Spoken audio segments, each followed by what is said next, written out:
Existe um momento exato, um único instante em que a inocência morre para sempre. Para Frodo Bolseiro, esse momento chegou numa manhã dourada de setembro, quando descobriu que havia herdado não apenas ouro, mas a própria essência do mal. Respirem fundo, sintam o ar puro do condado enchendo seus pulmões, porque esta pode ser a última vez que experimentarão paz verdadeira nas próximas 2 horas. Esta noite, vamos caminhar ao lado de um hobbit que viveu entre 2 mundos. Partindo do paraíso verde do condado para mergulhar voluntariamente no inferno ardente de Mordor. Vamos testemunhar como o coração mais puro da Terra-média foi lentamente destroçado para salvar todos os outros. Acomodem-se. Deixem que as preocupações do mundo moderno se dissolvam como neblina matinal, porque vamos mergulhar numa epopeia que começa nos jardins mais pacíficos da Terra-média e termina nas chamas mais profundas do próprio inferno. Vocês conhecem histórias de heróis que salvam o mundo e vivem felizes para sempre. Esta não é uma dessas histórias. Esta é a saga completa de um hobbit que caminhou do paraíso ao inferno, que carregou um anel que poderia corromper anjos e que pagou o preço mais alto que qualquer salvador já pagou. Perguntam-se por que alguns heróis nunca retornam verdadeiramente para casa. Por que aqueles que salvam o mundo muitas vezes perdem suas próprias almas no processo? A resposta está na jornada épica que começaremos agora. Porque esta é a história completa de Frodo Bolseiro, o hobbit do Senhor dos Anéis, que descobriu que salvar a Terra-média é possível, mas que nem toda jornada do paraíso ao inferno permite ao herói retornar intacto ao lar. Esta é a jornada de Frodo, entre o paraíso e o inferno. Preparem seus corações para a saga mais devastadoramente bela já contada. 17 de setembro de 3018 da Terceira Era. O sol da manhã filtrava-se através das janelas redondas de Bolsão, como sempre fizera pelos últimos 17 anos.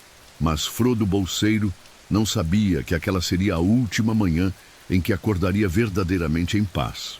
Aos 50 anos, ainda considerado jovem pelos padrões hobbits, ele havia vivido uma vida de conforto bucólico que seria a inveja de qualquer ser da Terra-média. Herdeiro da fortuna e da respeitabilidade de Bilbo, possuía tudo o que um hobbit poderia desejar: uma despensa bem abastecida, um jardim florescente e a admiração cautelosa de seus vizinhos. Naquela manhã dourada de setembro, enquanto tomava seu chá matinal na varanda de Bolsão, Frodo observava as folhas que começavam a amarelar nos carvalhos distantes. Havia algo de melancólico naquele dourado outonal, como se a própria natureza sussurrasse sobre mudanças vindouras. Ele não podia saber que, a poucos quilômetros dali, Gandalf cavalgava pelas estradas do condado com o semblante mais sombrio que qualquer hobbit já havia visto no rosto do velho mago. A vida em Hobbiton seguia seu ritmo imutável. Crianças hobbits brincavam entre os jardins, comerciantes arrumavam suas bancas no mercado e as chaminés começavam a soltar as primeiras fumaças do outono.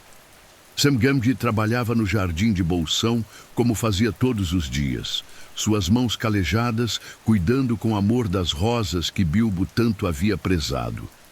Havia uma devoção quase religiosa na forma como Sam tratava cada planta, cada flor, como se soubesse instintivamente que jardins são santuários contra o caos do mundo.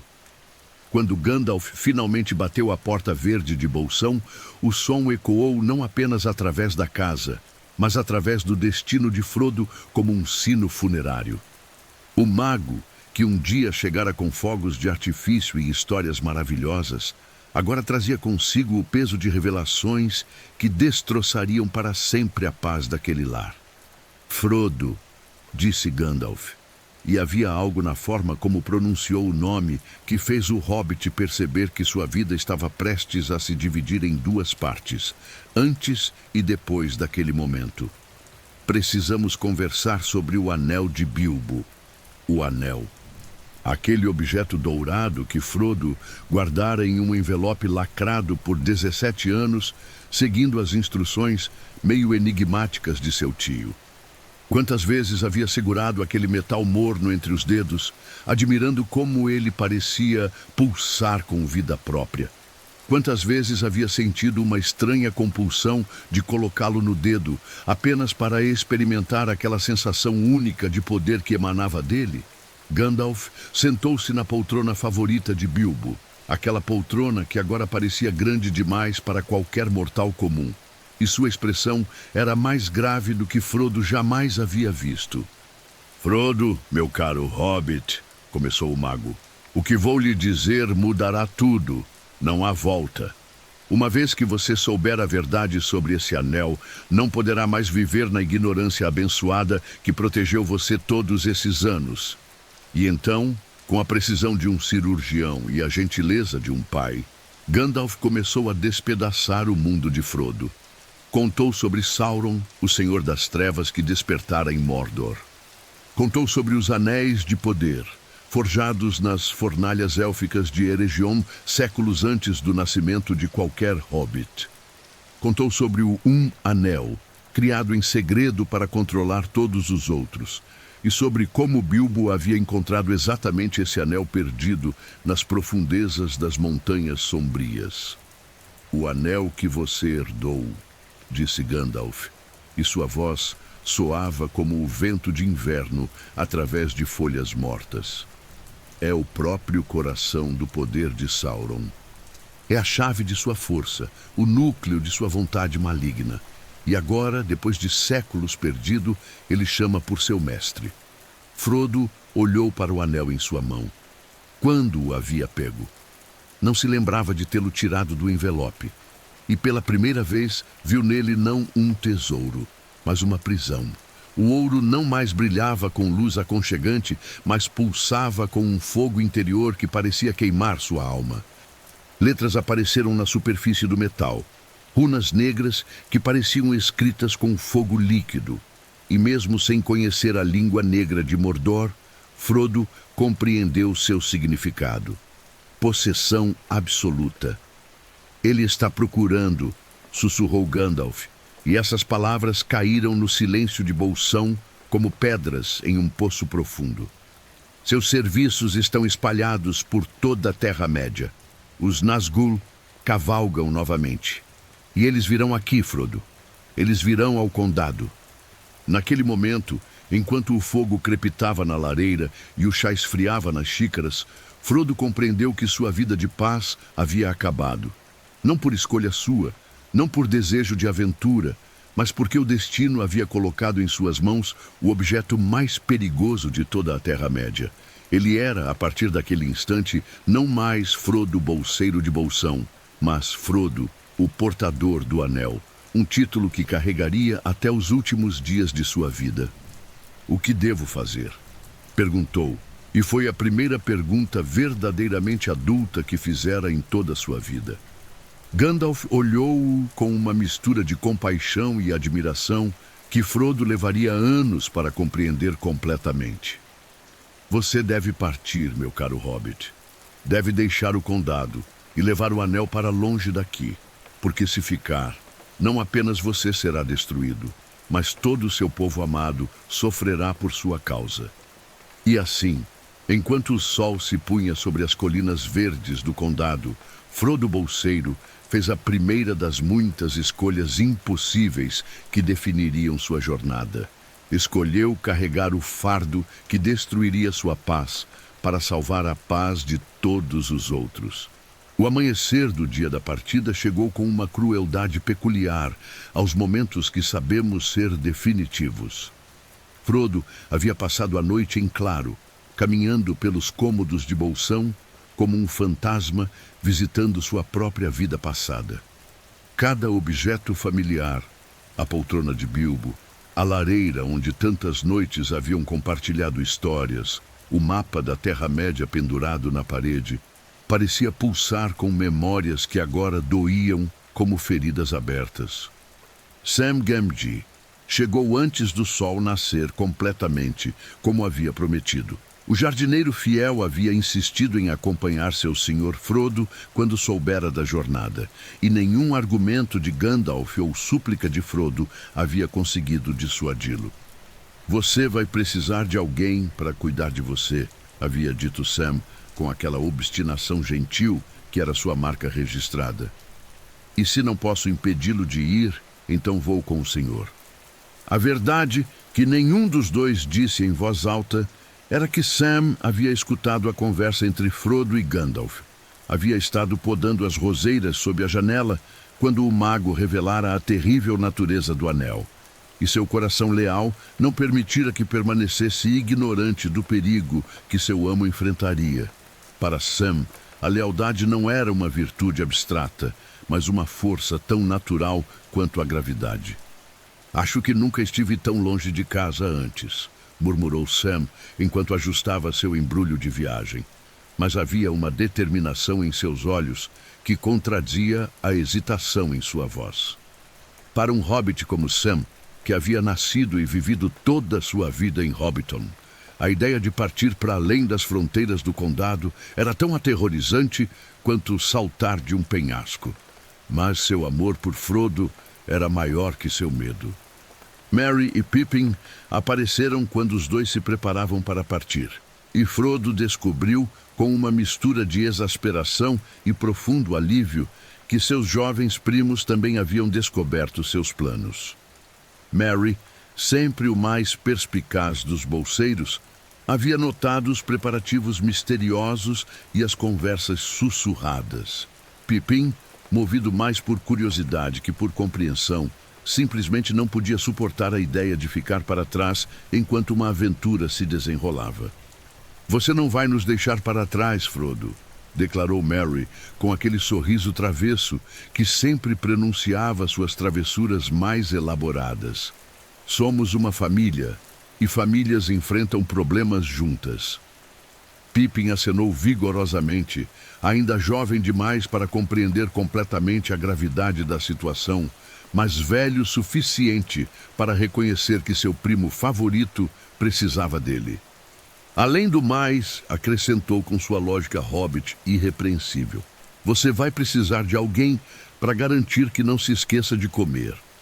E assim, o que Frodo havia imaginado como uma partida solitária transformou-se numa expedição de 4 hobbits unidos, não apenas por laços de sangue, mas por algo mais profundo, o reconhecimento instintivo de que alguns fardos são pesados demais para serem carregados sozinhos, mesmo quando, especialmente quando, aquele que os carrega insiste que deve fazê-lo. A caminhada através das terras familiares do condado foi ao mesmo tempo reconfortante e angustiante. Cada colina que escalavam, cada bosque que atravessavam, cada riacho que saltavam eram marcos da geografia de suas almas. Aqui Frodo havia brincado quando criança. Ali, Sam havia aprendido os segredos da jardinagem com seu pai. Acolá, Merry e Pippin haviam aprontado suas travessuras mais memoráveis. Mas agora, cada passo os levava para mais longe daquele mundo seguro e os aproximava de territórios desconhecidos, onde a inocência hobbit seria testada por perigos que seus ancestrais jamais haviam enfrentado. O anel, guardado no bolso interno da camisa de Frodo, parecia pulsar com vida própria, como se soubesse que estava sendo levado para longe de seu lar há tanto tempo estabelecido.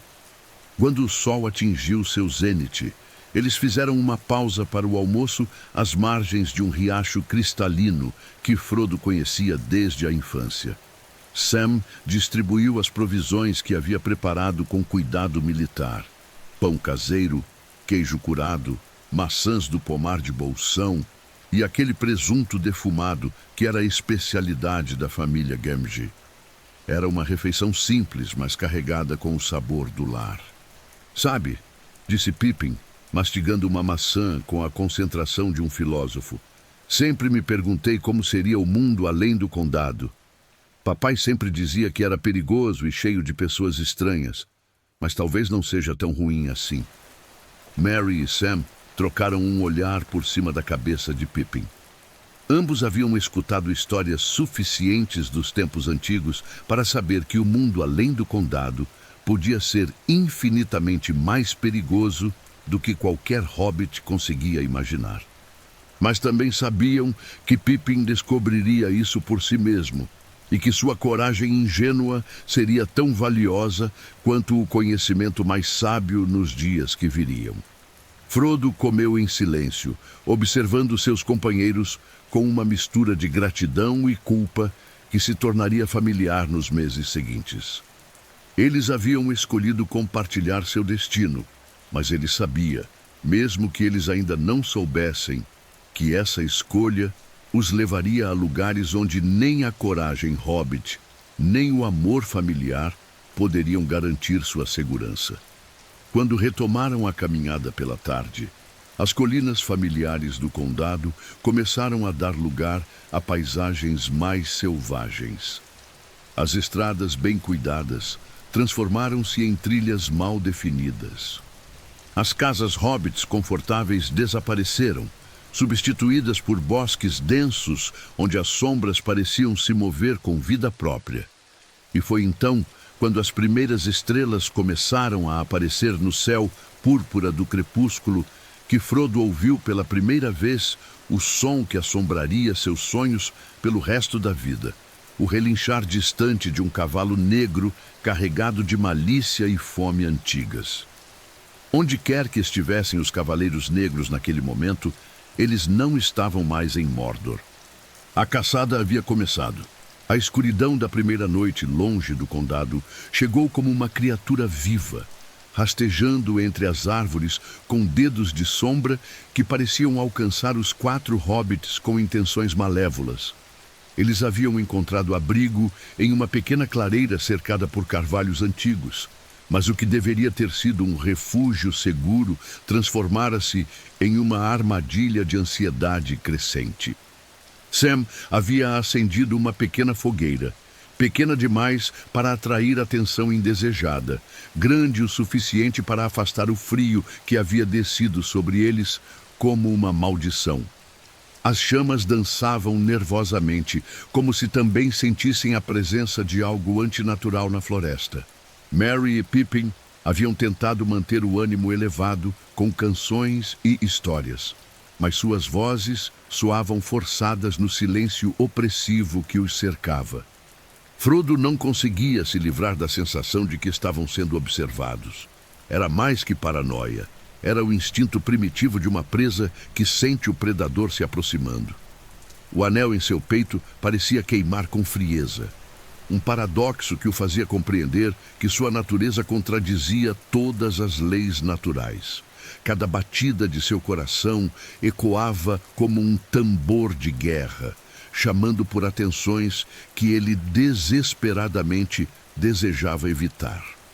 Há algo errado com esta floresta, murmurou Sam, mexendo as brasas com um galho. Suas mãos trabalhadoras, que conheciam cada segredo dos jardins do condado, tremiam ligeiramente. As árvores, elas não são hostis, mas estão com medo, como se soubessem que algo terrível se aproxima. Foi então que o ouviram. O som de cascos na estrada distante. Não o clop-clop alegre de um cavalo de fazenda ou o ritmo firme de um cavalo de viagem, mas algo diferente. Um som que parecia sugar a vida do próprio ar. Os cascos batiam contra a terra com uma regularidade mecânica, inumana, como se o animal que os carregava fosse movido por uma vontade que transcendia a natureza. Apaguem o fogo, sussurrou Frodo. E havia algo em sua voz que fez todos obedecerem instantaneamente. Sam jogou terra sobre as chamas, mergulhando-os numa escuridão que antes havia parecido acolhedora, mas agora sentia-se como uma mortalha. O som dos cascos aproximou-se, e com ele veio algo que nenhum dos hobbits estava preparado para enfrentar. Um frio que não vinha do ar, mas de dentro dos próprios ossos. Era como se a própria esperança estivesse sendo drenada do mundo, substituída por um desespero tão profundo que fazia a ideia de morte parecer um alívio. Merry agarrou o braço de Pippin, sentindo o primo mais jovem começara a tremer incontrolavelmente. Pippin, que sempre havia enfrentado o mundo com curiosidade destemida, agora estava confrontado com o primeiro vislumbre de maldade verdadeira. Não a travessura de crianças ou a irritação de adultos, mas algo tão fundamentalmente oposto à vida que sua própria existência era uma blasfêmia contra tudo que era bom. Sam, com a coragem prática que caracterizava sua natureza, pegou a faca de jardinagem que sempre carregava. Era uma ferramenta simples, feita para podar roseiras e plantar sementes, mas naquele momento representava toda a resistência que um coração honesto podia oferecer contra o mal. "Fiquem juntos", sussurrou, e sua voz tinha a firmeza de alguém que havia decidido que morreria de pé antes de viver de joelhos. O cavaleiro parou na estrada tão próximo que podiam sentir a presença maligna, como uma pressão física contra seus peitos. Por longos minutos que pareceram horas, permaneceu imóvel, como se farejar o ar em busca de algo específico. Os hobbits mantiveram-se imóveis como estátuas, respirando apenas quando não conseguiam mais prender o ar nos pulmões. Frodo sentiu o anel reagir à proximidade do Nazgûl. O metal aqueceu contra sua pele, e por um momento terrível, ele teve a compulsão quase irresistível de colocá-lo no dedo. Uma voz, que não era sua própria, sussurrou em sua mente: "Vista-me, e será livre da dor. Vista-me, e terá poder sobre seus inimigos. Vista-me, e nunca mais conhecerá o medo." Mas algo mais profundo que o medo, talvez a sabedoria herdada de Bilbo, talvez o amor por seus companheiros, fez Frodo resistir. Em vez de ceder à tentação, apertou a mão livre de Sam, ancorado na realidade pela calosidade familiar daqueles dedos trabalhadores. O Nazgûl finalmente seguiu seu caminho, mas o eco de sua presença permaneceu na floresta como uma mancha na realidade. Quando o som dos cascos finalmente desapareceu na distância, os 4 hobbits permaneceram imóveis por mais tempo ainda, como se temessem que o menor movimento pudesse chamar a criatura de volta. "O que era aquilo?", sussurrou Pippin, e sua voz tinha perdido toda a alegria juvenil que o caracterizava. Pela primeira vez em sua vida, havia confrontado algo que sua imaginação não conseguia transformar em aventura. "Um dos 9", respondeu Frodo, e as palavras saíram de sua boca como se fossem pronunciadas por outra pessoa. Ele sabia, sem que Gandalf lhe tivesse dito, que acabara de ter seu primeiro encontro com um dos Nazgûl, os rei-fantasmas que serviam a Sauron. O conhecimento chegou até ele através do anel, uma conexão terrível que lhe permitia reconhecer os serviços do Senhor das Trevas. Merry, sempre prático mesmo em momentos de terror, fez a pergunta que todos estavam pensando: "Ele nos encontrou?" Frodo tocou o peito onde o anel descansava, sentindo o metal ainda morno de sua reação ao Nazgûl. "Não", disse lentamente. "Ainda não. Mas ele sabe que estamos aqui. Sabe que o anel passou por esta estrada." Sam olhou na direção onde o cavaleiro havia desaparecido, seus olhos brilhando com uma determinação que seria sua marca registrada nos meses seguintes. "Então teremos que ser mais espertos que eles", disse simplesmente. "Se eles podem nos caçar, nós podemos fugir. Se eles podem nos seguir, nós podemos nos esconder. Não somos apenas hobbits, somos hobbits espertos." E naquele momento, na primeira noite verdadeiramente terrível de suas vidas, os 4 companheiros descobriram algo sobre si mesmos que talvez nunca tivessem descoberto na segurança do condado: que a coragem não é a ausência do medo, mas a decisão de continuar apesar dele. Quando finalmente conseguiram dormir, foi um sono inquieto, cheio de sonhos onde sombras cavalgavam através de paisagens desoladas, sempre se aproximando, sempre famélicas. Mas eles dormiram juntos, e na união encontraram uma força que nenhum deles possuía sozinho. A jornada real havia finalmente começado. Depois de 2 dias, fugindo de sombras e dormindo com um olho aberto, a descoberta da casa de Tom Bombadil foi como encontrar um oásis de sanidade em um deserto de pesadelos crescentes. Os 4 hobbits haviam se perdido na Floresta Velha, um lugar onde as próprias árvores pareciam sussurrar conspirações antigas, e estavam à beira do desespero quando ouviram uma voz cantando através da neblina matinal. A canção era diferente de qualquer música que haviam escutado antes. Não tinha a estrutura formal das baladas élficas, nem a simplicidade direta das canções hobbits. Era algo mais primitivo e ao mesmo tempo mais sofisticado, como se fosse a própria Terra-média cantando através de uma garganta humana. As palavras dançavam no ar como borboletas douradas, e cada nota parecia dissolver um pouco do medo que havia se acumulado em seus corações. Ei, Dol, alegre Dol, toca dong dilo, toca dong, pula pra lá, faulalo salgueiro, tom bom, tom alegre, tom bombadilo. E então, emergindo da neblina como uma figura saída de um sonho bucólico, apareceu o próprio Tom Bombadil. Era um homem, ou algo que parecia um homem, de meia idade, com barba castanha, olhos azuis brilhantes como pedras preciosas, e um chapéu ornado com uma pena de cisne. Suas roupas eram coloridas de forma quase chocante, após dias, vendo apenas tons de cinza e marrom, um casaco azul brilhante, botas amarelas e um cinto de couro trabalhado com padrões que pareciam contar histórias antigas. Bem, bem, exclamou Tom quando viu os 4 hobbits emergindo das moitas como coelhos assustados. Que temos aqui? Pequenos povos longe de casa, com rostos preocupados e corações pesados. Venham, venham! A velha floresta não é lugar para pequenos pés se meterem em problemas. Tom conhece todos os caminhos, todas as canções que fazem as árvores velhas dormirem. Havia algo sobre Tom Bombadil que desafiava qualquer tentativa de categorização. Ele não era élfico, pois faltava-lhe aquela melancolia anciã que caracterizava os primogênitos. Não era humano comum, pois seus olhos tinham uma profundidade que sugeria eras de experiência. Não era um mago, pois sua magia, se é que assim podia ser chamada, fluía dele tão naturalmente quanto o perfume flui de uma flor. Venham à casa do Tom, continuou, girando num pequeno passo de dança que fez as folhas ao redor de seus pés se erguerem em um redemoinho dourado. Dourada está esperando.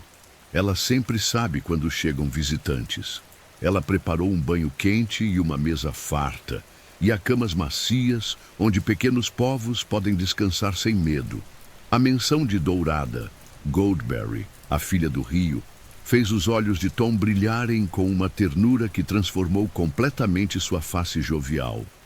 Era como se pronunciar seu nome fosse uma oração de gratidão, um reconhecimento de todas as bênçãos que a vida havia lhe concedido. O amor entre Tom e Dourada era algo tão puro e fundamental que parecia parte da própria estrutura da realidade. O caminho até a casa foi uma jornada através de um reino encantado, onde as leis normais da natureza pareciam suspensas em favor de algo mais antigo e mais bondoso. As flores inclinavam-se para cumprimentar Tom quando ele passava. Os pássaros pousavam em seus ombros para sussurrar segredos em sua orelha. Até mesmo os insetos pareciam dançar ao ritmo de sua caminhada alegre. Quando finalmente chegaram à casa, os hobbits foram recebidos por Dourada e compreenderam imediatamente por que Tom cantava com tanto amor. Ela era a personificação da beleza natural, não a beleza elaborada dos salões élficos, mas a beleza simples e perfeita de uma manhã de primavera. Seus cabelos fluíam como água dourada, seus olhos brilhavam como poças cristalinas refletindo o céu, e seu vestido parecia tecido com o próprio tecido da estação florida. Bem-vindos, pequenos viajantes, disse ela. e sua voz tinha a música de riachos correndo sobre pedras polidas. Tom me contou que vocês carregam fardos pesados para corações tão pequenos. Aqui, nesta casa, deixem que o peso seja aliviado, pelo menos por esta noite. O jantar na casa de Tom foi uma revelação. Não apenas pela comida. Embora o pão fosse mais saboroso que qualquer coisa que haviam provado, o mel mais doce, a manteiga mais cremosa, mas pela atmosfera de paz absoluta que permeava cada momento.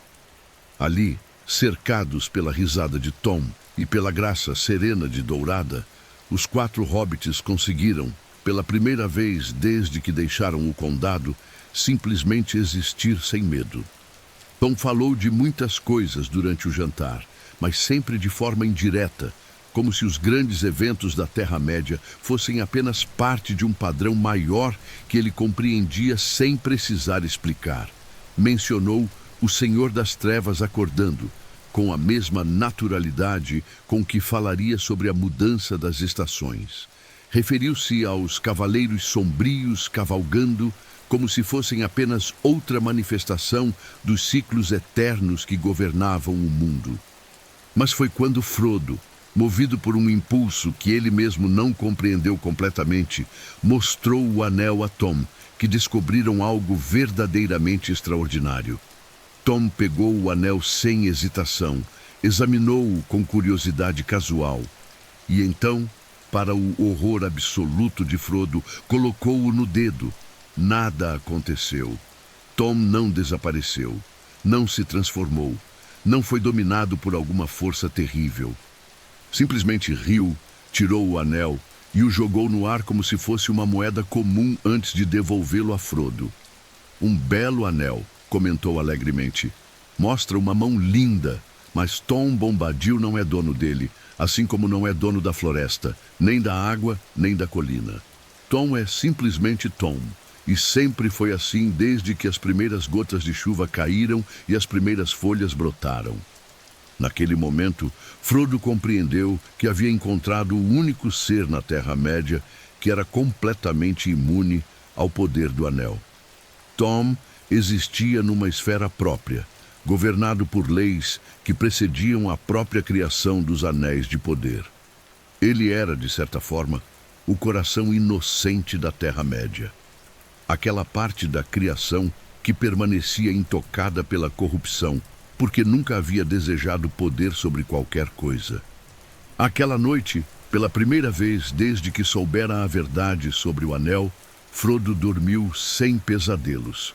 Nos braços da hospitalidade de Tom e Dourada, cercado pelo amor de seus companheiros, ele experimentou algumas horas preciosas de paz verdadeira. Mas mesmo no reino atemporal de Tom Bombadil, a realidade da missão não podia ser esquecida para sempre. Quando amanheceu, era hora de partir novamente, carregando consigo não apenas o fardo do anel, mas também a memória preciosa de que ainda existiam lugares no mundo onde a bondade reinava absoluta. Depois de 2 dias, fugindo de sombras e dormindo com um olho aberto, a descoberta da casa de Tom Bombadil foi como encontrar um oásis de sanidade em um deserto de pesadelos crescentes. Os 4 hobbits haviam se perdido na Floresta Velha, um lugar onde as próprias árvores pareciam sussurrar conspirações antigas, e estavam à beira do desespero quando ouviram uma voz cantando através da neblina matinal. A canção era diferente de qualquer música que haviam escutado antes. Não tinha a estrutura formal das baladas élficas, nem a simplicidade direta das canções hobbits. Era algo mais primitivo e ao mesmo tempo mais sofisticado, como se fosse a própria Terra-média cantando através de uma garganta humana. As palavras dançavam no ar como borboletas douradas, e cada nota parecia dissolver um pouco do medo que havia se acumulado em seus corações. Ei, Dol, alegre Dol, toca dong dilo, toca dong, pula pra lá, faulalho salgueiro, tom bom, tom alegre, tom bombadilo. E então, emergindo da neblina como uma figura saída de um sonho bucólico, apareceu o próprio Tom Bombadil. Era um homem, ou algo que parecia um homem, de meia idade, com barba castanha, olhos azuis brilhantes como pedras preciosas, e um chapéu ornado com uma pena de cisne. Suas roupas eram coloridas de forma quase chocante, após dias vendo apenas tons de cinza e marrom, um casaco azul brilhante, botas amarelas e um cinto de couro trabalhado com padrões que pareciam contar histórias antigas. "Bem, bem!" exclamou Tom quando viu os 4 hobbits emergindo das moitas como coelhos assustados. "Que temos aqui? Pequenos povos longe de casa, com rostos preocupados e corações pesados. Venham, venham! A velha floresta não é lugar para pequenos pés se meterem em problemas." Tom conhece todos os caminhos, todas as canções que fazem as árvores velhas dormirem. Havia algo sobre Tom Bombadil que desafiava qualquer tentativa de categorização. Ele não era élfico, pois faltava-lhe aquela melancolia anciã que caracterizava os primogênitos. Não era humano comum, pois seus olhos tinham uma profundidade que sugeria eras de experiência. Não era um mago, pois sua magia, se é que assim podia ser chamada, fluía dele tão naturalmente quanto o perfume flui de uma flor. "Venham à casa do Tom", continuou, girando num pequeno passo de dança que fez as folhas ao redor de seus pés se erguerem em um redemoinho dourado. "Dourada está esperando. Ela sempre sabe quando chegam visitantes. Ela preparou um banho quente e uma mesa farta, e há camas macias onde pequenos povos podem descansar sem medo." A menção de Dourada, Goldberry, a filha do rio, fez os olhos de Tom brilharem com uma ternura que transformou completamente sua face jovial. Era como se pronunciar seu nome fosse uma oração de gratidão, um reconhecimento de todas as bênçãos que a vida havia lhe concedido. O amor entre Tom e Dourada era algo tão puro e fundamental que parecia parte da própria estrutura da realidade. O caminho até a casa foi uma jornada através de um reino encantado, onde as leis normais da natureza pareciam suspensas em favor de algo mais antigo e mais bondoso. As flores inclinavam-se para cumprimentar Tom quando ele passava. Os pássaros pousavam em seus ombros para sussurrar segredos em sua orelha. Até mesmo os insetos pareciam dançar ao ritmo de sua caminhada alegre. Quando finalmente chegaram à casa, os hobbits foram recebidos por Dourada e compreenderam imediatamente por que Tom cantava com tanto amor. Ela era a personificação da beleza natural, não a beleza elaborada dos salões élficos, mas a beleza simples e perfeita de uma manhã de primavera. Seus cabelos fluíam como água dourada, seus olhos brilhavam como poças cristalinas refletindo o céu, e seu vestido parecia tecido com o próprio tecido da estação florida.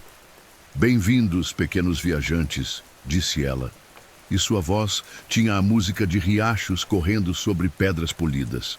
"Tom me contou que vocês carregam fardos pesados para corações tão pequenos. Aqui, nesta casa, deixem que o peso seja aliviado, pelo menos por esta noite." O jantar na casa de Tom foi uma revelação. Não apenas pela comida, embora o pão fosse mais saboroso que qualquer coisa que haviam provado, o mel mais doce, a manteiga mais cremosa, mas pela atmosfera de paz absoluta que permeava cada momento. Ali, cercados pela risada de Tom e pela graça serena de Dourada, os 4 hobbits conseguiram, pela primeira vez desde que deixaram o condado, simplesmente existir sem medo. Tom falou de muitas coisas durante o jantar, mas sempre de forma indireta, como se os grandes eventos da Terra-média fossem apenas parte de um padrão maior que ele compreendia sem precisar explicar. Mencionou o Senhor das Trevas acordando, com a mesma naturalidade com que falaria sobre a mudança das estações. Referiu-se aos cavaleiros sombrios cavalgando, como se fossem apenas outra manifestação dos ciclos eternos que governavam o mundo. Mas foi quando Frodo, movido por um impulso que ele mesmo não compreendeu completamente, mostrou o anel a Tom, que descobriram algo verdadeiramente extraordinário. Tom pegou o anel sem hesitação, examinou-o com curiosidade casual e então, para o horror absoluto de Frodo, colocou-o no dedo. Nada aconteceu. Tom não desapareceu, não se transformou, não foi dominado por alguma força terrível. Simplesmente riu, tirou o anel e o jogou no ar como se fosse uma moeda comum antes de devolvê-lo a Frodo. Um belo anel, comentou alegremente. Mostra uma mão linda, mas Tom Bombadil não é dono dele, assim como não é dono da floresta, nem da água, nem da colina. Tom é simplesmente Tom. E sempre foi assim desde que as primeiras gotas de chuva caíram e as primeiras folhas brotaram. Naquele momento, Frodo compreendeu que havia encontrado o único ser na Terra-média que era completamente imune ao poder do Anel. Tom existia numa esfera própria, governado por leis que precediam a própria criação dos Anéis de Poder. Ele era, de certa forma, o coração inocente da Terra-média. Aquela parte da criação que permanecia intocada pela corrupção, porque nunca havia desejado poder sobre qualquer coisa. Aquela noite, pela primeira vez desde que soubera a verdade sobre o anel, Frodo dormiu sem pesadelos. Nos braços da hospitalidade de Tom e Dourada, cercado pelo amor de seus companheiros, ele experimentou algumas horas preciosas de paz verdadeira. Mas mesmo no reino atemporal de Tom Bombadil, a realidade da missão não podia ser esquecida para sempre. Quando amanheceu, era hora de partir novamente, carregando consigo não apenas o fardo do anel, mas também a memória preciosa de que ainda existiam lugares no mundo onde a bondade reinava absoluta. A jornada da sociedade através da Terra-média foi uma educação brutal na realidade de que nem toda coragem é suficiente contra as forças que governam o mundo. Durante meses, os 9 companheiros enfrentaram perigos que testaram não apenas sua resistência física, mas a própria essência de seus caracteres. Desde as tempestades sobrenaturais de Caradhras, onde a própria montanha parecia conspirar contra eles, até os horrores inomináveis de Moria, cada passo os levava mais longe do mundo familiar e mais perto de verdades que prefeririam não conhecer. Foi nas minas de Moria que a sociedade sofreu sua primeira grande perda, uma ferida da qual nunca se recuperaria completamente. Gandalf, o guia sábio em quem todos confiavam para mostrar-lhes o caminho através dos labirintos da história e da magia, sacrificou-se para salvar os outros do Balrog de Morgoth. Sua queda na ponte de Khazad-dûm não foi apenas a morte de um membro da sociedade, foi a perda de sua âncora moral e espiritual. Para Frodo, a morte de Gandalf foi um golpe devastador que mudou fundamentalmente sua compreensão da missão. O mago havia sido mais que um guia. Havia sido a prova viva de que forças benevolentes ainda operavam na Terra-média. Sem ele, Frodo sentiu-se como uma criança perdida numa floresta escura, carregando um fardo que mal compreendia rumo a um destino que começava a parecer não apenas impossível, mas cruel. A chegada a Lothlórien trouxe um alívio temporário, mas também revelações perturbadoras. Galadriel, a Senhora da Floresta Dourada, possuía um dos 3 anéis élficos, e sua presença fez o Um Anel reagir de formas que Frodo nunca havia experimentado. Pela primeira vez, ele sentiu o poder verdadeiro do Anel, não como uma tentação distante, mas como uma força viva lutando para se libertar de seu controle. Você oferece livremente aquilo que não posso tomar à força, disse Galadriel, quando Frodo, num momento de desespero e generosidade, ofereceu-lhe o anel. Através de você, eu seria uma rainha terrível e bela como a manhã e a noite. Todos me amariam e desesperariam. mas ela recusou, e nessa recusa, Frodo viu tanto a sabedoria quanto a tragédia dos elfos. Eles possuíam poder suficiente para usar o anel, mas sabedoria suficiente para compreender que usá-lo seria se tornar aquilo que lutavam contra. Era uma lição sobre renúncia que Frodo guardaria no coração durante os momentos mais sombrios que estavam por vir. Foi também em Lothlórien que Frodo viu, no espelho de Galadriel, visões do que estava acontecendo no condado em sua ausência. Viu Saruman e seus capangas devastando sua terra natal, destruindo árvores antigas e escravizando hobbits. A dor de ver seu povo sofrendo por causa de uma guerra que ele havia ajudado a desencadear foi quase insuportável. Mas foi nas colinas de Amon-Hen que a sociedade finalmente se despedaçou completamente. Boromir, o nobre guerreiro de Gondor que havia jurado proteger os hobbits, sucumbiu finalmente à tentação do anel. Meses de proximidade com o objeto haviam corroído sua resistência, alimentando seus medos sobre o destino de seu povo e sua convicção de que o anel poderia ser usado como arma contra Sauron. "Dê-me o anel", exigiu, perseguindo Frodo através da floresta com uma intensidade que era tanto desesperada quanto aterrorizante. "Você não compreende? Meu povo está morrendo enquanto você hesita. O anel poderia salvar Gondor, poderia salvar todos nós." Frodo, confrontado pela primeira vez com a traição de alguém em quem confiava, colocou o anel e desapareceu. Mas invisibilidade não trouxe segurança. Apenas uma nova compreensão da terrível solidão que o aguardava. No mundo sombrio dos invisíveis, ele sentiu a atenção de Sauron se voltar para ele como o olhar de um predador gigantesco detectando o movimento. Foi naquele momento de terror e clareza que Frodo tomou a decisão que definiria o resto de sua jornada. Ele partiria sozinho. A sociedade havia se tornado uma prisão tanto quanto uma proteção. Cada membro estava sendo gradualmente corrompido pela proximidade com o anel, e ele não podia suportar a ideia de ser responsável pela queda de mais ninguém. Quando tirou o anel e retornou ao mundo visível, encontrou Boromir transformado, não pelo poder do anel, mas pela vergonha de sua própria fraqueza. O guerreiro orgulhoso estava de joelhos, lágrimas correndo por seu rosto marcado por batalhas. "Frodo, perdoe-me", implorou. "Não sei o que me possuiu. A necessidade de meu povo, o desespero. Perdoe-me." E Frodo perdoou porque compreendeu que Boromir havia sido destruído não por maldade, mas por amor. Amor por Gondor, por seu povo, por seu pai. Era uma corrupção nascida das melhores intenções, e por isso mesmo mais trágica que qualquer vilania simples.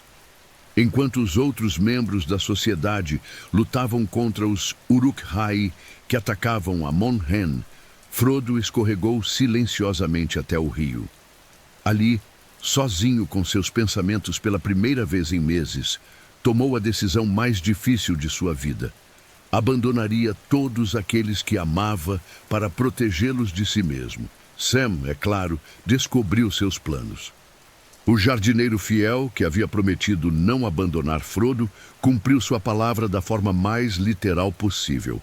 Quando viu seu mestre entrando sozinho no barco, mergulhou no rio e quase se afogou tentando segui-lo. "Volte, Sam!" gritou Frodo desesperado. "Você não sabe nadar!" "Não me importo", gurgulou Sam lutando contra a correnteza. "Não vou deixar você ir sozinho para Mordor, senhor." "Frodo!" E assim, enquanto o som da batalha ecoava atrás deles e o resto da sociedade lutava por suas vidas, Frodo e Sam partiram juntos rumo ao coração das trevas. Não mais como parte de uma grande aliança, mas como dois hobbits contra o mundo, o que talvez fosse como sempre deveria ter sido desde o início. A quebra da sociedade não foi apenas o fim de uma fase da jornada. Foi o momento em que Frodo realmente compreendeu que algumas batalhas devem ser travadas na mais absoluta solidão, carregando fardos que ninguém mais pode compartilhar. O caminho para Mordor estava aberto diante deles, sombrio e aparentemente impossível. Mas eles caminharam em sua direção de qualquer forma, porque às vezes a coragem não está em acreditar que você pode vencer, mas em tentar mesmo quando tem certeza de que não pode. A captura de Gollum na Zemmin-Muil foi como encontrar um espelho distorcido do próprio destino de Frodo. A criatura que rastejava diante deles nas rochas áridas havia sido 500 anos antes um hobbit não muito diferente deles. Sméagol, que pescava em rios cristalinos e vivia em paz entre seu povo. Agora era algo que desafiava categorização. Nem vivo nem morto, nem animal nem humanoide, mas uma abominação criada pelo poder corruptor do Anel. Nós juramos, sim, juramos pela coisa preciosa, sibilou Gollum quando Frodo o forçou a fazer um voto sobre o Anel. Suas palavras saíam como vapor venenoso, e seus olhos, grandes, pálidos e luminosos na escuridão, brilhavam com uma mistura de ódio e desejo que fazia Frodo sentir náusea. Gollum não machucará o mestre da coisa preciosa. Gollum será bonzinho, sim, bonzinho. Mas havia momentos quando Sméagol emergia da casca corrompida de Gollum, e nesses momentos Frodo vislumbrava o que o Anel podia fazer a uma alma ao longo de séculos. Sméagol lembrava de dias ensolarados, de peixes saltando nos rios, de risadas compartilhadas com amigos há muito mortos. Essas memórias o atormentavam mais que qualquer tortura física poderia fazer. A jornada através dos pântanos dos mortos foi uma educação na futilidade da guerra. Nas águas escuras, preservados por alguma magia antiga, jaziam os corpos de elfos, homens e orcs que haviam morrido na batalha de Dagorlad, milênios antes. Seus rostos, eternamente jovens na morte, olhavam para cima através da água com expressões de surpresa perpétua, como se ainda não compreendessem por que haviam morrido. Não os toque, alertou Gollum quando Pippin quase cedeu à tentação de mergulhar a mão na água. Eles o puxarão para baixo, para se juntar aos mortos. Há faces lá embaixo, faces bonitas e faces horríveis. Gollum viu sim, viu quando veio pela primeira vez com a coisa preciosa. Sam olhava para os mortos com uma mistura de fascinação e horror. Para um hobbit criado entre jardins e vida crescente, a ideia de preservação eterna sem vida era fundamentalmente obscena. Por que eles não descansam? Murmurou. Por que não se voltam para o pó como deveriam? Porque alguns lugares guardam a dor, respondeu Frodo, e ao dizer isso compreendeu que estava começando a ver o mundo através de olhos diferentes. Não mais os olhos inocentes de um hobbit do condado, mas os olhos de alguém que havia começado a compreender as verdades mais sombrias da existência. Quando finalmente avistaram o portão negro de Mordor, a impossibilidade de sua missão tornou-se fisicamente manifesta. As muralhas de Morannon estendiam-se até onde a vista alcançava, negras como o desespero e altas como montanhas.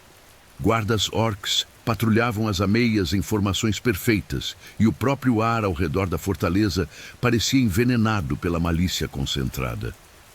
Não podemos passar por ali, disse Sam, e sua voz carregava não derrotismo, mas o pragmatismo fundamental que sempre o caracterizara. Nem que tivéssemos um exército inteiro. É suicídio. Foi então que Gollum fez sua oferta mais sedutora. Conhecia outro caminho para Mordor, um caminho secreto que os levaria direto ao coração do Reino Sombrio sem enfrentar os exércitos nas fronteiras. Seus olhos brilhavam com uma astúcia que deveria ter alertado Frodo. Mas o hobbit estava desesperado demais para questionar um presente dos deuses. Sméagol conhece, sim, conhece o caminho secreto, sibilou a criatura, suas mãos longas e pálidas gesticulando animadamente. Caminho que nenhum orc conhece, nenhum olho vê. Sméagol pode levar o mestre da coisa preciosa, levar em segurança, sim. A decisão de confiar em Gollum foi tanto pragmática quanto emocional. Pragmaticamente, não tinham outras opções. O portão negro era impenetrável e eles não tinham tempo para encontrar alternativas. Emocionalmente, Frodo sentia uma conexão perturbadora com a criatura. Ambos haviam sido corrompidos pelo Anel. Ambos carregavam fardos que ninguém mais podia compreender. Ele foi como eu, disse Frodo a Sam numa noite quando acreditavam que Gollum estava dormindo. Começou como eu, Sam, um hobbit comum que encontrou algo que estava além de sua compreensão. Se não fosse por você, por Bilbo, por todos que me amaram, eu poderia ter me tornado como ele. Sam, com sua sabedoria prática, não estava convencido. Pode ser, Sr. Frodo, mas ele escolheu matar por isso. Escolheu se isolar, se esconder, se alimentar de sua própria corrupção. O Senhor nunca faria essas escolhas. Não? Murmurou Frodo, tocando inconscientemente o peito onde o anel descansava. Como você pode ter tanta certeza? Era uma pergunta que Sam não conseguia responder, porque a verdade era que nem ele tinha certeza. O anel estava mudando Frodo de formas sutis, mas perceptíveis. O hobbit que havia partido do condado estava desaparecendo gradualmente, substituído por alguém mais duro, mais distante, mais consumido por uma missão que estava se tornando uma obsessão. Gollum observava essas trocas com interesse crescente. Ele podia sentir a corrupção crescendo em Frodo como um animal sente a aproximação de uma tempestade.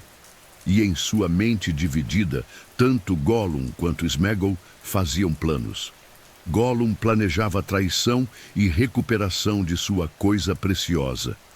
Sméagol sonhava com uma libertação impossível de séculos de tormento.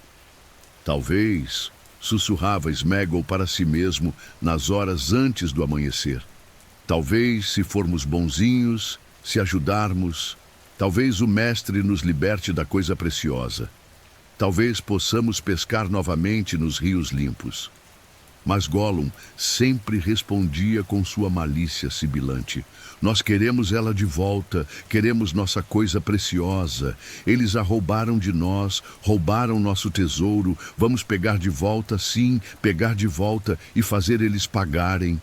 E Frodo, caminhando entre esses dois guias, Sam com sua lealdade inabalável e Gollum com suas motivações impossíveis de decifrar, sentia-se como um homem caminhando numa corda bamba sobre um abismo. Cada passo o levava mais perto de seu destino, mas também mais perto de uma queda que poderia destruir não apenas seu corpo, mas sua própria alma. A estrada secreta de Gollum os levaria a lugares onde a própria terra havia sido corrompida pelo mal, onde criaturas antigas dormiam sonhos venenosos e onde a linha entre salvador e condenado se tornaria tão tênue que nem mesmo os próprios protagonistas conseguiriam distingui-la. O túnel que Gollum os levou era um buraco na realidade, um lugar onde a própria luz parecia morrer antes de conseguir penetrar mais que alguns metros. As paredes eram de pedra negra polida por milênios de uso, mas não por pés humanos ou élficos, por algo muito maior, muito mais antigo e infinitamente mais maligno. O ar tinha um cheiro doce e enjoativo que fez Sam cobrir o nariz com repugnância instintiva. Que lugar é este? Sussurrou Sam, sua voz ecoando estranhamente no túnel, como se as próprias pedras absorvessem o som e o devolvessem distorcido. O caminho para Mordor, respondeu Gollum, mas havia algo em seus olhos que brilhava com antecipação perversa. O único caminho que Sméagol conhece. Caminho secreto, caminho esquecido. Ela não gosta de visitantes, não. Não gosta. Mas talvez ela esteja dormindo. Frodo sentia o anel reagindo à proximidade de algo antigo e poderoso. O metal esquentava contra sua pele, e sussurros que não tinham voz começaram a ecoar em sua mente. Eram sussurros de fome. Não a fome simples por comida, mas uma fome mais profunda e mais terrível. fome por luz, por vida, por tudo que era bom e puro no mundo. O túnel se ramificava em várias direções, criando um labirinto que parecia projetado para confundir e desorientar. As paredes estavam cobertas por teias que brilhavam com uma luminescência própria, e entre os fios sedosos pendiam objetos que preferiram não examinar muito de perto. Ossos, certamente, roupas em decomposição, e coisas que poderiam ter sido gemas ou poderiam ter sido olhos preservados. Foi Sam quem primeiro notou que Gollum havia desaparecido. Num momento estava ali, guiando-os através dos túneis com aquela familiaridade perturbadora que sugeria visitas anteriores. No momento seguinte, havia se dissolvido nas sombras como fumaça. Sr. Frodo, sussurrou Sam, sua mão fechando-se automaticamente no punho de ferroada, a espada élfica que havia ganhado em Lothlórien. Acho que fomos traídos. Antes que Frodo pudesse responder, um som começou a ecoar através dos túneis. Não exatamente um som, mas uma vibração que parecia vir de todo lugar e lugar nenhum ao mesmo tempo. Era o som de algo imenso se movendo através das passagens. Algo que conhecia cada curva e cada fenda daquele labirinto sombrio. E então a viram. Laracna não era simplesmente uma aranha gigante. Era a personificação de todos os medos primordiais que assombraram a humanidade desde que os primeiros hominídeos aprenderam a temer as sombras.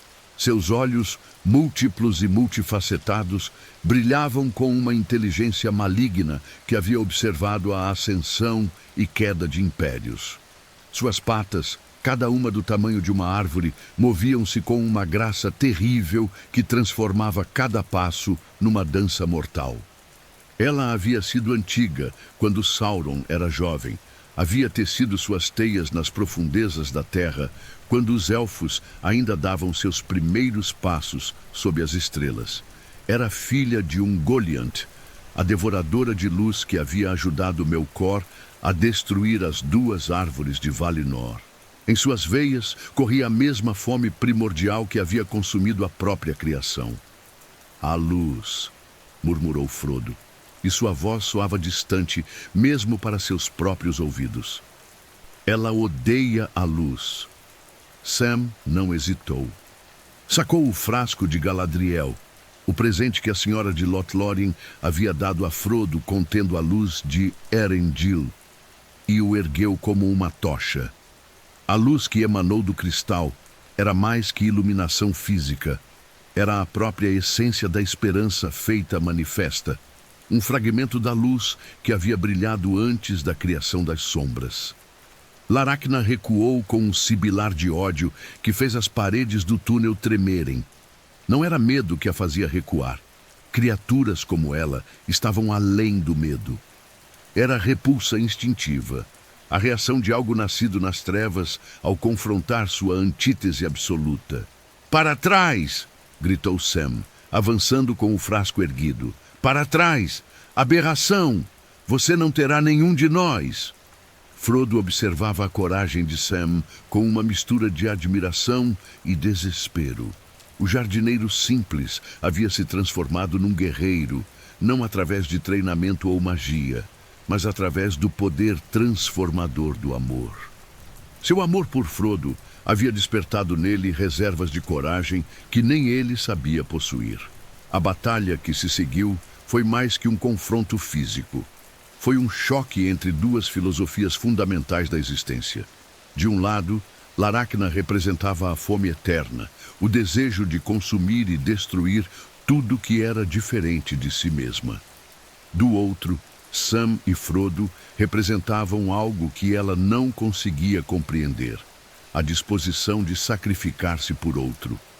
Laracna atacou com a velocidade de um pesadelo, suas quelíceras gotejando veneno que fumegava ao tocar a pedra. Sam esquivou-se por instinto puro, mas Frodo foi mais lento. O peso do anel e meses de jornada haviam cobrado seu preço.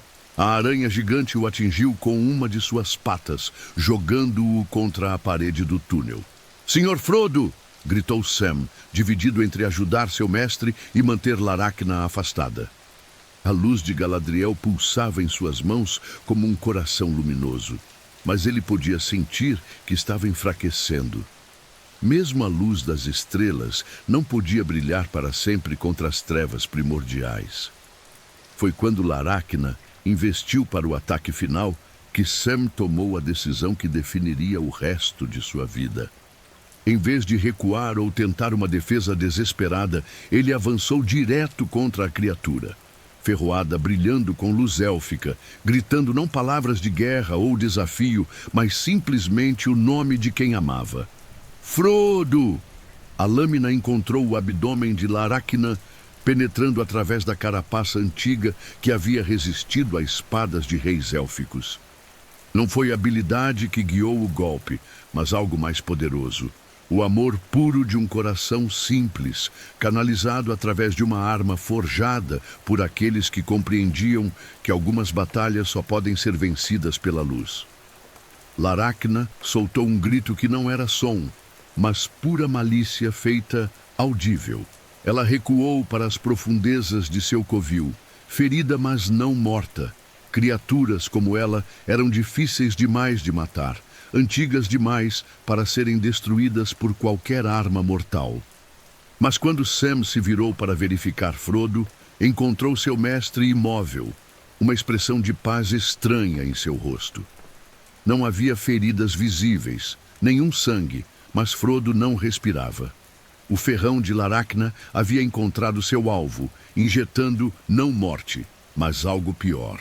Um sono que se assemelhava tanto à morte que nem Sam conseguia distinguir a diferença. E ali, no coração das trevas, cercado pelos ecos da malícia de Laracna, Sam Gamgee enfrentou a possibilidade de que havia chegado ao fim de sua jornada. Não em triunfo, mas em tragédia absoluta. O anel rolou da mão inerte de Frodo, brilhando com luz própria no chão do túnel. E pela primeira vez, desde que deixaram o condado, Sam compreendeu que talvez fosse sua vez de carregar o fardo. O descobrimento de que Frodo estava vivo, apenas paralisado pelo veneno de Laracna, veio tarde demais para evitar uma das decisões mais agonizantes da vida de Sam. Quando viu os orcs da torre de Cirith Ungol carregando o corpo aparentemente morto de seu mestre, Sam havia enfrentado uma escolha impossível: tentar um resgate suicida ou continuar a missão com o anel.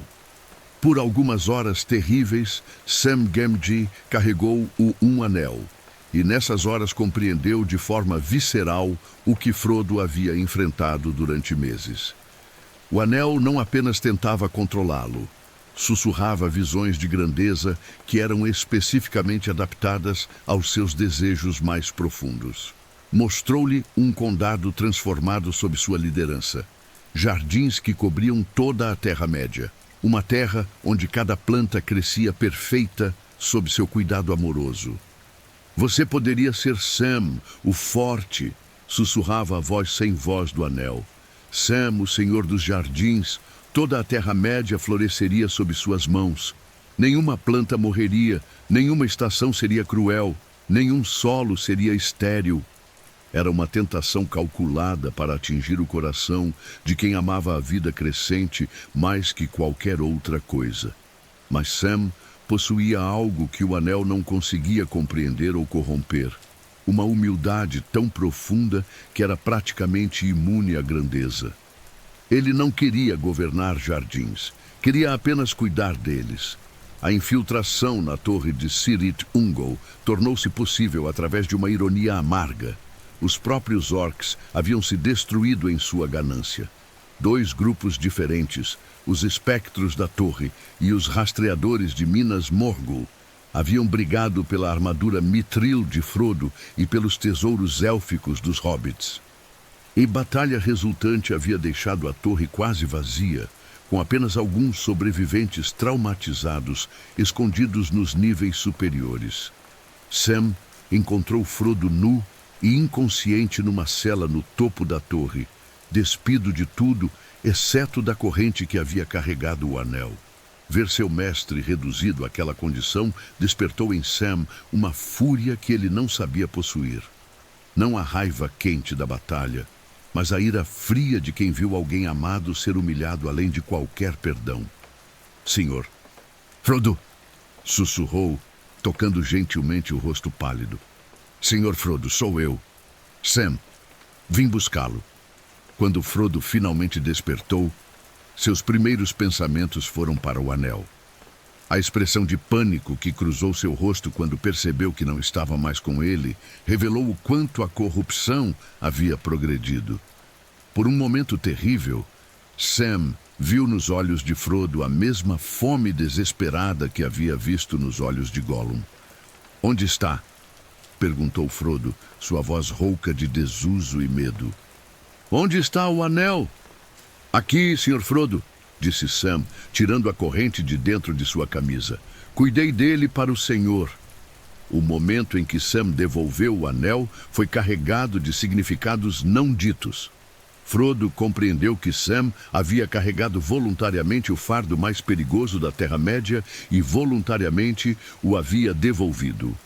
Era um ato de amor e confiança tão puro que por um momento cortou através da corrupção que o anel havia tecido ao redor do coração de Frodo. Sam, disse Frodo, e havia lágrimas em seus olhos.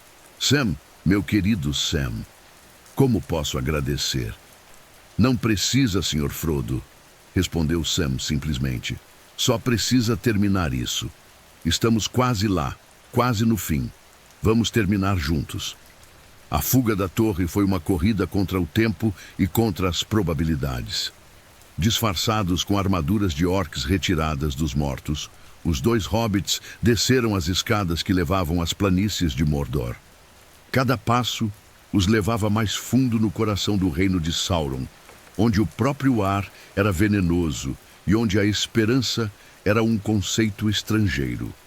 As planícies de Gorgoroth estendiam-se diante deles como uma ferida aberta na terra. O solo era cinza e árido, coberto pela cinza de milhares de anos de atividade vulcânica. Rios de lava cortavam a paisagem como veias de fogo e o ar vibrava com o calor que emanava das profundezas da terra.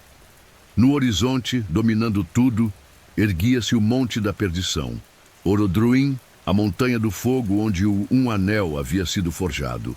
A caminhada através de Mordor foi uma provação que testou não apenas seus corpos, mas suas almas.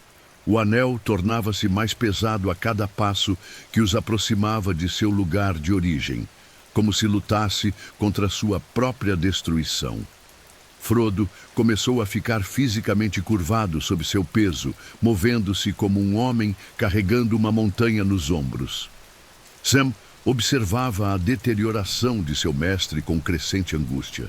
O Frodo que havia partido do condado quase havia desaparecido completamente, substituído por alguém consumido por uma obsessão que estava rapidamente se transformando em loucura. As conversas entre eles tornaram-se raras, depois esporádicas, depois praticamente inexistentes. Não consigo carregá-lo por você, disse Sam numa noite quando pararam para descansar numa fenda entre rochas vulcânicas. Mas posso carregar você. E foi isso que fez literalmente durante os últimos quilômetros da jornada. Quando Frodo finalmente colapsou sob o peso do anel e do esgotamento, Sam o carregou nas costas como um pastor carrega uma ovelha perdida. Era uma imagem que resumia toda a jornada. A força bruta do amor incondicional, superando obstáculos que derrotariam a sabedoria, a magia ou a coragem heróica. Eles estavam quase lá. O Monte da Perdição erguia-se diante deles como uma catedral de fogo e pedra, e nas profundezas de suas câmaras vulcânicas aguardava o único lugar em toda a Terra-média onde o Um Anel podia ser destruído para sempre. Mas destruição exigiria algo que nem Sam nem Frodo sabiam se possuíam. A força de vontade para abrir mão voluntariamente do objeto que havia se tornado o centro de toda a existência de Frodo. O fim estava próximo, mas seria um fim de triunfo ou tragédia, ainda permanecia nas mãos do destino. As fendas da perdição eram mais que uma formação geológica. Eram o útero ardente, onde havia nascido todo o mal que assolara a Terra-média por milênios. O calor que emanava das profundezas vulcânicas era físico, mas também espiritual. Cada respiração queimava os pulmões não apenas com gases sulfúricos, mas com a própria essência da malícia concentrada. Frodo cambaleou até a borda da fenda como um sonâmbulo, o anel pendurado na corrente ao redor de seu pescoço, brilhando agora com uma luz própria que rivalizava com as chamas da lava. Sam o seguiu, seus olhos ardendo não apenas com o calor, mas com lágrimas de compreender que estavam testemunhando os momentos finais de uma jornada que havia transformado ambos de forma irreversível. Chegamos, sussurrou Frodo, e sua voz ecoou estranhamente nas câmaras de pedra vulcânica. Chegamos ao fim, Sam. Por um momento parado na borda do abismo de fogo, Frodo pareceu recuperar algo de sua antiga personalidade. Olhou para Sam com uma clareza que havia estado ausente por semanas e sorriu. Um sorriso tão triste e tão cheio de amor que Sam sentiu seu coração se despedaçar. Obrigado, disse Frodo simplesmente. Por tudo, por cada passo, por cada momento, por nunca me abandonar, mesmo quando eu não merecia sua lealdade. Sam engoliu as lágrimas que ameaçavam sufocá-lo. Sempre, Sr. Frodo. Sempre. Mas quando Frodo ergueu a mão para retirar o anel da corrente, algo terrível aconteceu. Em vez de arremessá-lo nas chamas, ele parou, seus dedos tremendo ao tocar o metal dourado. O poder do anel, amplificado pela proximidade de seu lugar de nascimento, varreu através dele como uma maré de possessão absoluta. Eu reivindico o anel para mim, disse Frodo. E sua voz não era mais sua própria voz, mas algo mais profundo e mais terrível. Eu sou o Senhor do Anel. Colocou o anel no dedo e desapareceu instantaneamente, mas sua presença permaneceu como uma pressão no ar. Sam gritou seu nome, mas sabia que havia perdido seu mestre para sempre. O Frodo que havia amado estava morto, consumido pela própria corrupção que havia lutado contra por tanto tempo. Em Barad-dûr, a torre escura que dominava as planícies de Mordor, Sauron sentiu o momento exato em que o anel foi reivindicado. Pela primeira vez em milênios, sabia exatamente onde estava seu tesouro perdido. Seu olho ardente voltou-se imediatamente para o Monte da Perdição, e com ele toda a sua atenção, toda a sua vontade, toda a sua fúria concentradas. Foi então que Gollum emergiu das sombras onde havia se escondido, seguindo-os através de toda Mordor com a paciência de um predador esperando sua oportunidade. Seus olhos brilhavam com uma loucura que ia além da obsessão. Era a fome de séculos, concentrada em um momento singular. Ladrão! Sibilou, saltando sobre o Frodo invisível, com uma precisão que só podia vir de familiaridade íntima com o anel. Ladrão! Nossa coisa preciosa! Devolvam nossa coisa preciosa! A luta que se seguiu foi breve, mas devastadora. Gollum, movido pelo desespero de 500 anos, tinha a força da loucura pura. Frodo, enfraquecido pela jornada e dividido entre sua vontade e a vontade do anel, não conseguiu resistir quando Gollum mordeu seu dedo, arrancando o anel junto com a carne. O grito de dor e horror de Frodo cortou através do ar como uma lâmina, mas foi abafado pelo grito de êxtase puro de Gollum quando finalmente segurou novamente sua coisa preciosa. Por um momento, ele dançou na borda da fenda, segurando o anel acima da cabeça em triunfo absoluto. Minha coisa preciosa, chorou. Finalmente, finalmente volta para nós. Nunca mais deixaremos você ir. Nunca, nunca. Mas em seu êxtase, Gollum deu um passo em falso. Ou talvez não tenha sido um acidente, talvez tenha sido a intervenção de uma providência que havia guiado toda a jornada desde o início. Ele cambaleou, perdeu o equilíbrio e caiu nas chamas ardentes das fendas da perdição, ainda segurando o anel contra o peito. O metal fundiu-se instantaneamente no calor que o havia criado. E com sua destruição, todo o poder de Sauron, poder que havia sido ligado ao anel no momento de sua criação, simplesmente deixou de existir. A Torre Escura desmoronou. Os Nazgûl foram destruídos. Os exércitos de orcs fugiram em terror quando sentiram a morte de seu mestre. Sam ajudou Frodo, agora visível novamente e sangrando da mão mutilada, a se afastar da borda da fenda enquanto o Monte da Perdição começava a entrar em erupção ao redor deles. A destruição do Anel havia quebrado mais que o poder de Sauron. Havia quebrado a própria estabilidade geológica da região. Eles foram resgatados pelas águias de Gwaihir, que os carregaram para longe da destruição de Mordor. Do alto, puderam ver todo o reino sombrio desmoronando sobre si mesmo, suas fortalezas caindo, suas planícies se rachando, sua própria existência se desfazendo como uma tapeçaria cortada. Mas para Frodo, a verdadeira jornada estava longe de terminar. A destruição do Anel não havia curado as feridas que Carregar havia lhe infligido. Ele retornou ao condado transformado de forma irreversível, carregando cicatrizes tanto físicas quanto espirituais, que nunca cicatrizariam completamente. Os anos que se seguiram foram bittersweet. Frodo ajudou a reconstruir o condado depois da devastação de Saruman, mas nunca conseguiu realmente se reintegrar à vida pacífica que uma vez havia amado. O mundo havia se tornado pequeno demais para alguém que havia carregado o peso de toda a Terra-média sobre os ombros. Em setembro de 3021, 4 anos após a destruição do Anel, Frodo fez sua última jornada. Acompanhado por Gandalf, Galadriel, Elrond e outros portadores de anéis, partiu dos Portos Cinzentos nas naves brancas que levariam os elfos de volta para Valinor. Sam, Merry e Pippin o acompanharam até o porto, e a despedida foi carregada de uma tristeza que palavras não podiam expressar. Eles sabiam que Frodo não estava partindo apenas do condado. Estava partindo da própria Terra-média, buscando uma cura que só podia ser encontrada nas Terras Imortais. Você não pode sempre estar dividido em dois, disse Frodo a Sam em seus momentos finais juntos. Você terá que ser uma pessoa inteira e muito feliz.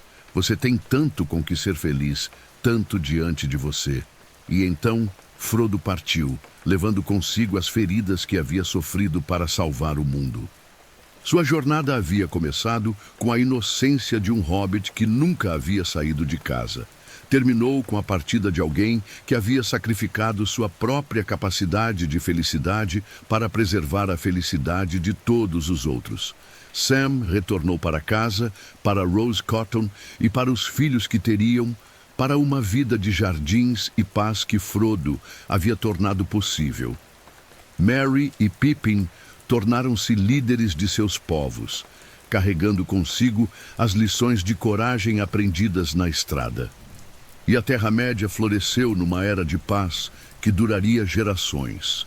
Mas às vezes, nas noites mais escuras, Sam olhava para o oeste e lembrava-se do amigo que havia partido.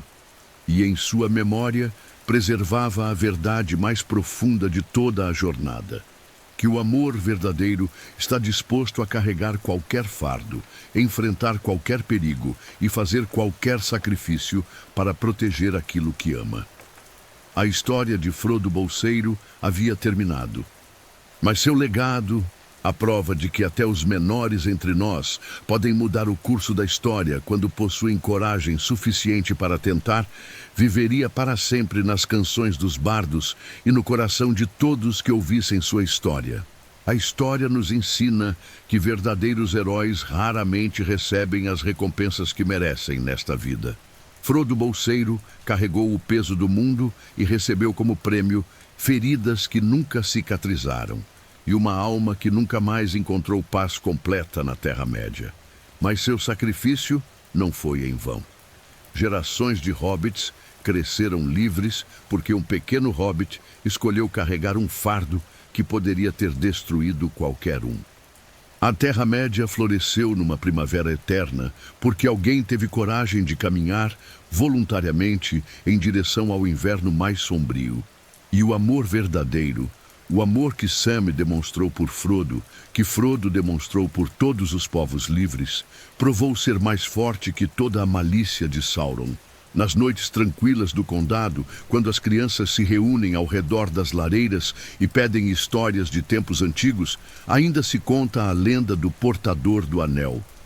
Mas não como uma história de magia e aventura distante, como um lembrete de que a coragem verdadeira vive nos menores gestos de amor e que qualquer um de nós, não importa quão pequeno ou comum, pode mudar o mundo quando escolhe fazer o que é certo em vez do que é fácil.